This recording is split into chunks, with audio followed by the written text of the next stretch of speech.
ভাসছে মাইলের পর মাইল, জনশূন্য গ্রামের পর গ্রাম। তীব্র বন্যা আর ভূমিধসে পাকিস্তানের পাঞ্জাব প্রদেশে জনজীবন এখন এমনই। খাইবার পাখতুনখাওয়া ও কাশ্মীরের বন্যার ধাক্কা না সামলাতেই এখন বিপর্যস্ত পাঞ্জাব। বুধবার ভারত জম্মু কাশ্মীরের নদীগুলোর বাঁধ খুলে দেয়ায় ভয়াবহ রূপ নিয়েছে। সুলতেজ, চেনাব ও রাবি নদীর পানি বেড়ে প্লাবিত বিস্তীর্ণ এলাকা। বাড়ছে ক্ষয়ক্ষতিও। শিয়ালকোট, গুজরানওয়ালা, গুজরাত, নারওয়াল, হাফিজাবাদ জেলায় মারা গেছেন কয়েকজন। প্রাদেশিক কর্তৃপক্ষ জানিয়েছে 2 লাখের মতো মানুষকে সরিয়ে নেওয়া হয়েছে নিরাপদে। ক্ষতিগ্রস্ত 6 লক্ষাধিক মানুষ। माल मवेशी हैं वो फंसे हुए हैं। অনেক গবাদি পশু বাড়ি ঘর তলিয়ে গেছে।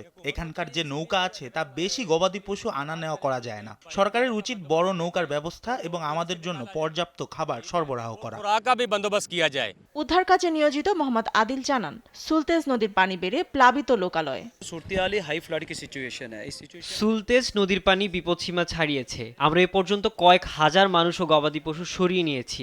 উদ্ধার কাজ থেমে নেই। में आप स्ट्रीम में हैं जो जानवर एनिमल्स हैं वो প্রতিবেশী ভারতও খুব একটা ভালো অবস্থায় নেই। জম্মু শহরে তীর্থযাত্রায় ভূমিধসে বেড়েছে প্রাণহানি। অব্যাহত ভারী বর্ষণে আরও অবনতির দিকে বন্যা।